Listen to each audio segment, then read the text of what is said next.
President Trump is on the world stage, about to become the first sitting U.S. president to shake hands with North Korean dictator Kim Jong-un. And right now, we have no way to predict what will happen because there is absolutely no precedent for what we have just witnessed over the last 24 hours.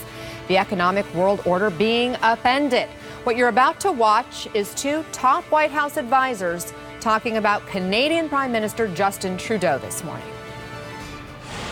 He really kind of stabbed us in the back. He really actually, you know what?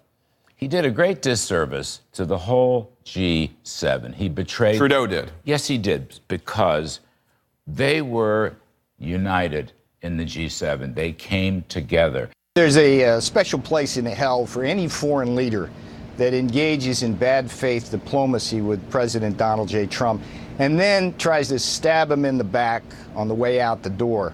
And that's what bad faith Justin Trudeau did with that stunt press conference. That's what weak, dishonest Justin Trudeau did. And that comes right from Air Force One. You're probably wondering how we got here. Let's start from the beginning. Yesterday, what you're about to see is President Trump shortly before he left the G7 summit, denying reports that his relationship with U.S. allies is anything less than perfect. The relationship that I've had with the people, the leaders of these countries has been, I would really rate it on a scale of 0 to 10, I would rate it a 10. Minutes later, Trump hopped on his plane and headed to Singapore, and Canadian Prime Minister Justin Trudeau came out and said this about retaliatory tariffs. I have made it very clear to the president that it is not something we relish doing, but it is something that we absolutely will do, because Canadians, we're polite, we're reasonable, but we also will not be pushed around. And again, the president, who just earlier said this, on a scale of 0 to 10, I would rate it a 10. Began furiously tweeting from Air Force One. Prime Minister Justin Trudeau of Canada acted so meek and mild during our G7 meetings, only to give a news conference after I left saying that U.S. tariffs were kind of insulting and he will not be pushed around. Very dishonest and weak. Our tariffs are in response to his of 270% on dairy. So in retrospect, this picture of negotiations seems to have been a lot more telling about the state of the United States relationship with allies than the president originally let on. The president, who again has advisors reinforcing his attacks on Canada.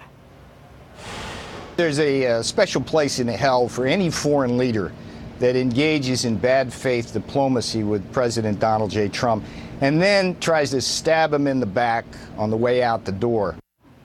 Again, these unprecedented attacks on a U.S. ally are happening on the eve of a historic meeting that could be the difference between nuclear war and peace. Right now, President Trump and Kim Jong-un are both in Singapore, putting the two leaders, who just a few months ago were calling each other Little Rocket Man and a dotard, only a couple of blocks apart as we speak. Take a look. These are their hotels, just half a mile from each other. CNN senior White House correspondent Jeff Zeleny is live in Singapore for us. Jeff, it is hard to overstate the chaos that is playing out on the eve of this meeting. What impact could it have? Anna, there is no question that frames the president's thinking. It frames the president's mindset going into this historic summit. Now, it is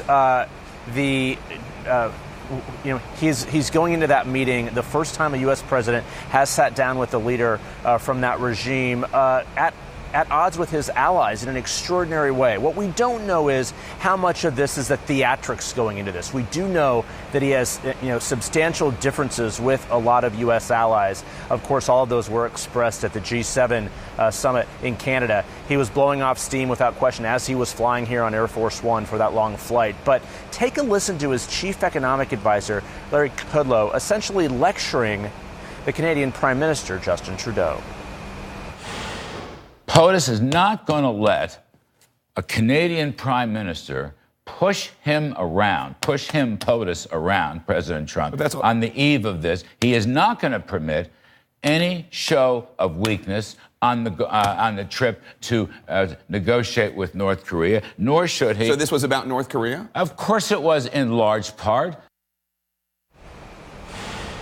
So this could be viewed as strategy, perhaps, going into the meeting with Kim Jong-un, showing that the president is willing to be very hard on his allies, which of course would mean that he's also willing to be hard on Kim Jong-un if they reach a point of diplomacy. That, of course, is a long way away. But look at these statements from other world leaders as well, clearly shaken by the president's actions over the weekend. Look at the statement from Emmanuel Macron of France. He said this: international cooperation, he said, cannot be dictated by fits of anger and throwaway remarks. And then the German Chancellor Angela Merkel also went on to say this. She said the withdrawal, so to speak, via tweet is, of course, sobering and depressing. So that is the state of the world vis-a-vis the U.S. president here, as he is going into that historic meeting with Kim Jong-un. We've seen him blow off steam before. We've seen him get angry before. But at this point, it is unclear how much of this is actually rhetoric designed to set the table for that conversation here on Tuesday morning, or how much simply is just sort of a fit of anger. But Anna, there's no question the White House is trying to get the president focused on what is the matter at hand. And that matter, of course, is North Korea. The body language, the personal relationship, and the question above all, will Kim Jong-un agree to abandon his nuclear program? That will determine success of this. So the G7 is a bit behind us for now, but we'll see how much it's still in the president's mindset. And this historic summit now just a little more than 24 hours away. Thank you very much, Jeff Zeleny in Singapore.